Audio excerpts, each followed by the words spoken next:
Marvel is flexing its creative and digital muscles at South by Southwest.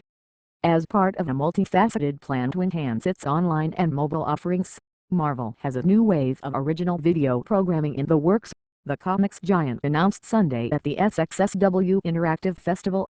Leading the charge, a new weekly show called Earth's Mightiest Show, hosted by Blair Butler, the comedian and former correspondent on G4's Attack of the Show.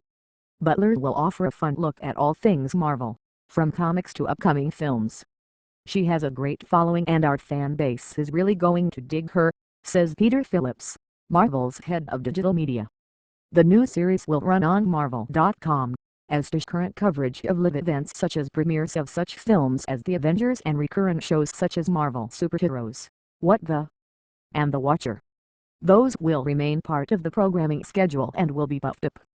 But there's a possibility that some series might make their way to other devices and outlets, Phillips says. We have a lot to talk about, he says.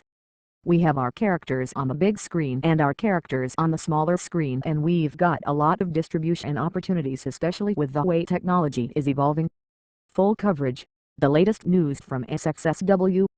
Also in the works are History Channel-like documentary and reality TV style videos. People love to take a look behind the curtain about how we tell our stories, says Marvel editor-in-chief Axel Alonso. These editors, writers and artists are sort of celebrities in their own right. For every comic book and every digital comic, every story that is told, there's usually a wealth of incredible fun stories that we can share with fans. It's a window into the editors' offices, down the hallways of Marvel Publishing and into the offices where the writers and artists work in. That was just the start of Marvel's announcements Sunday. The comics company also plans to add music that plays along as you read digital comics on a tablet or smartphone. The music won't be on a loop but will react to the reader similarly to how a video game soundtrack does. It's queued up to the characters and the storyline. It's basically adaptive and the music goes along with the pace that you are reading, Phillips says. It really enhances the experience.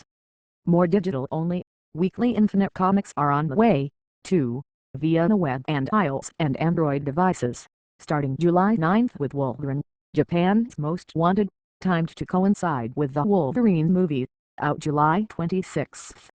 The Wolverine series, and subsequent ones, will last 13 weeks and be produced with the help of monthly writers of the character's print series. They are essential reads for the comic fan, he says. Using the touch-sensitive nature of mobile devices, and the rich color palette, provides a sense of motion and special effects that aren't available on the printed page, Alonso says. We look at it as a unique comic book reading experience that we are still harnessing the power of. Also beefed up is Marvel's digital subscription service, which launched in 2007. The new version of the Marvel Unlimited service allows streaming of comics, as well as the ability to download 6 issues to a library that you can take with you when disconnected. Previously, readers had to be online on a browser to access and read the library. More than 13,000 comics can now be streamed on the web, and a new iOS app, an Android version, is in the works. Also planned are Amazon Prime-like features, discounts and special promotions. New subscribers can still join the service at its current $59.88 annual price. A slight cost increase is planned April 15th. To cap off Marvel's SXSW presentation, the company announced the free digital comics campaign. Fans can download more than 700 of the studio's #1 issues for free through 11 p.m. Tuesday, March 12th, including popular characters such as the Fantastic Four, the Avengers, X-Men and Spider-Man. We hope that new fans find their favorite big screen heroes and see what's inspired all the hit films, but also hope longtime fans take time to discover a new series or character they'd never considered, says David Gabriel, Marvel's Senior Vice President of Sales, Print and Digital Media. We want folks to sample the great comics we've been publishing for decades and find their new favorite series, favorite heroes, and come back for more.